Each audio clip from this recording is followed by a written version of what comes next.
মুদ্রাজি গণনা করা তাদের শেষ হবে না। এত অসংখ্য নিয়ামত আল্লাহ সুবহানাহু ওয়া তাআলা আমাদের জন্য সৃষ্টি করেছেন। আকাশ, জমিন, সাগর, নদী, পাহাড়, হ্রদ, পানি, অনেক কিছু সৃষ্টি করেছেন, যা কিছু আমরা উপভোগ করছি। আল্লাহর নিয়ামত রাজি সমূহকে আল্লাহ তাআলা বান্দা বান্দীদের জন্য, দুনিয়ার সমস্ত মানুষের জন্য এত সহজলভ্য করে দিয়েছেন, অ্যাভেলেবল করে দিয়েছেন। এক সেকেন্ড যদি একটা নিয়ামত যদি আল্লাহ চিনিয়ে নেন, সমস্ত মানবতা ধ্বংস অনিবার্য হয়ে যাবে, ঠিক কিনা? সুপ্রিয় ভাইরা, সুপ্রিয় মুসল্লিয়ানে কেরাম, এজন্য আল্লাহ তাআলা কোরআনে বলছেন পানি হচ্ছে একটা নিয়ামত। মাউকুম গাওরান ফামাইয়াতিকুম বিমাইম মাঈন। আল্লাহ তাআলা হচ্ছেন পানি হলো আল্লাহর একটা অজস্র নিয়ামত। যদি এই নিয়ামতকে আল্লাহ ছিনিয়ে নেন, এমন কেউ আছে যে এই নিয়ামত নিয়ে আসতে পারে? পানির মতো নিয়ামত 7 সমুদ্র 13 নদী আল্লাহ আমাদেরকে দিয়েছেন।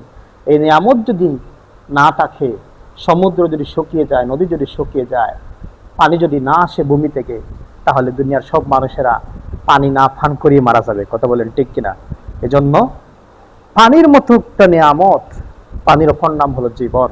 যদি এই নিয়ামতের শুকরিয়া আদায় করেন, তাহলেও সারাটা জীবন শেষ হবে না, ঠিক কিনা?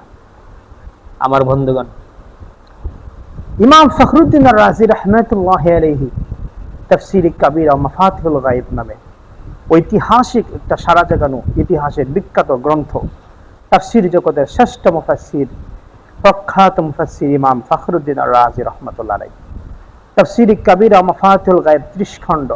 প্রথম খণ্ড দারুল হাদিস আল কাহিরা, মিশরের চাপ, ইমাম ফখরুদ্দিন আর-রাজি রাহমাতুল্লাহি আলাইহি। তাফসীর কবিরের মধ্যে প্রথম খণ্ডের 260 নম্বর পৃষ্ঠায় আল্লাহ যে কত বড় মহান, কত বড় রহমান রহিম আল্লাহ, ওই বিষয়টা বোঝাবার জন্য 3টা ঘটনা উল্লেখ করেছেন। আমি আপনাদেরকে 2টা ঘটনা শোনাবো। আল্লাহর ওলি, জগৎ বিখ্যাত অনেক জুন্নুন মিসরি রাহমাতুল্লাহি আলাইহি, জগৎ বিখ্যাত মুহাদ্দিস, আল্লাহর একজন প্রিয় বান্দা জুন্নুন মিসরি রাহমাতুল্লাহি আলাইহি ধ্যানমগ্ন ছিলেন। জুন্নুন মিসরি বলেন, আমি আমার ঘরের মধ্যে ধ্যানমগ্ন অবস্থায় ছিলাম। আমার হৃদয়ে এলহাম আসলো, একটা বাবের হৃদয় হলো। আমি ঘর থেকে বাহির হলাম। ঘর থেকে বাহির হয়ে নীল দরিয়ার তীরে চলে গেলাম।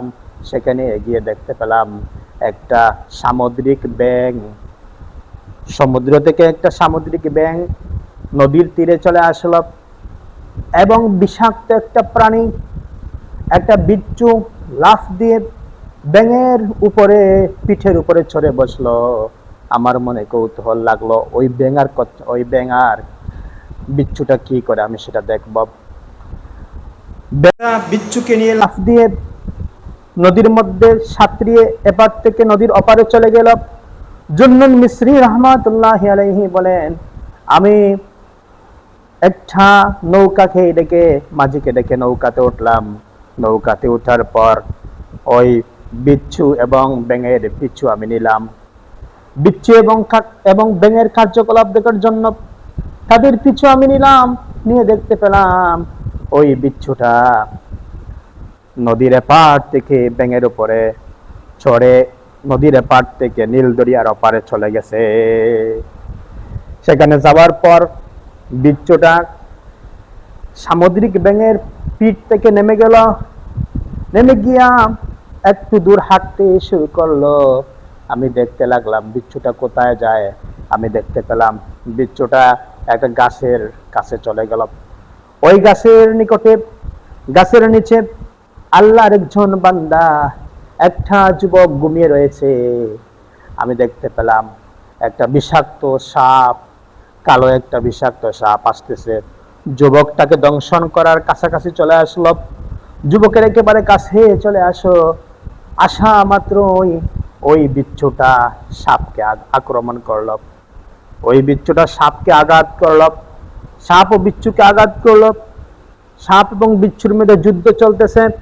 এক পর্যায়ে বিপুল যুদ্ধ হলো। যুদ্ধ হওয়ার পর হঠাৎ করে দেখতে পেলাম সাপ এবং বিচ্ছুটা মারা গেল। সাপও মারা গেল, বিচ্ছুও মারা গেল। আর ওই যুবক বান্দাকে আল্লাহ বাঁচায়া দিলেন। যে সাপটা এসেছিল, ওই সাপটা এসেছিল যুবককে হত্যা করার জন্য, তাকে দংশন করে দুনিয়া থেকে সরিয়ে দেওয়ার জন্য।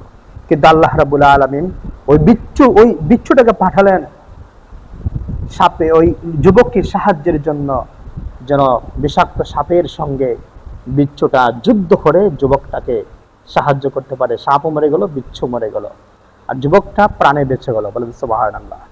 ইমাম রাজি রাহমাতুল্লাহি আলাইহি বলছেন, আল্লাহ যদি আপনাকে বাঁচাতে চান, ওইভাবে একটা নগণ্য প্রাণীর সাহায্য আল্লাহ আপনাকে বাঁচায় দেয়। বলেন সুবহানাল্লাহ। এরপর ইমাম রাজি রাহমাতুল্লাহি আলাইহি আরেকটা ঘটনা লিখেছেন তাফসীরে কাবীরে। ইমাম রাজি বলেন, জগৎ বিখ্যাত আল্লাহর ওলি ইব্রাহিম ইবনে আদহাম রাহমাতুল্লাহি আলাইহি, উনি বলেন, আমার কিছু মুরিদরা আমাকে খাবারের দাওয়াত করলো। আমি যখন তাদের কাছে গেলাম, খাবারের আয়োজন যখন করা হলো, দস্তরখানের মধ্যে বিভিন্ন ধরনের আইটেম, বিভিন্ন খাবারের আয়োজন, সেখানে রুটি, গোশত, অনেক কিছুই ছিল। আমি দেখতে পেলাম হঠাৎ করে একটা কাক উড়ে আসলো। একটা কাক উড়ে এসে আমাদের দস্তরখান থেকে একটা রুটি নিয়ে উড়াল দিয়ে চলে গেল। কাকটা রুটি নিয়ে উড়াল দিয়ে মুখে করে নিয়ে উড়াল দিয়ে চলে গেল।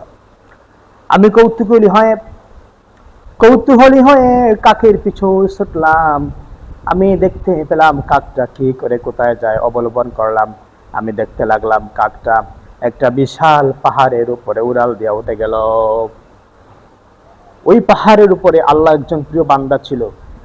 কাফের সৈন্যদের সাথে যুদ্ধ করার সময় ওই যুবকটিকে তারা কি করলো, বন্দী করলো, এবং বন্দী করে সেই যুবকটিকে পাহাড়ের চূড়ায় উঠিয়ে একটা গাছের সাথে হাত পা বেঁধে রাখলো। কয়েকদিন ধরে খাবারের অভাবে যুবকটা কাতর হয়ে যাচ্ছে, কোথাও কোনো খাবার পাচ্ছে না, তাকে কোনো খাবারও দেওয়া হচ্ছে না। যুবকটা আল্লাহর কাছে কান্না করতেছে। ওই কাকের মাধ্যমে ওইখান থেকে একটা রুটি নিয়ে আইসা যুবকটাকে খাকটা তার মুখের মধ্যে দিয়ে দিল। যুবকটা রুটিটা পেয়ে খাবার খেলো এবং ওই যুবকটা প্রাণে বেঁচে গেল। বলেন সুবহানাল্লাহ। ইমাম রাজি রহমাতুল্লাহ বলছে, আল্লাহ যদি আপনাকে খাওয়াতে চান, নগণ্য একটা কাকের মাধ্যমেও ওইভাবে করে আল্লাহ আপনাকে বাঁচায় দেবে।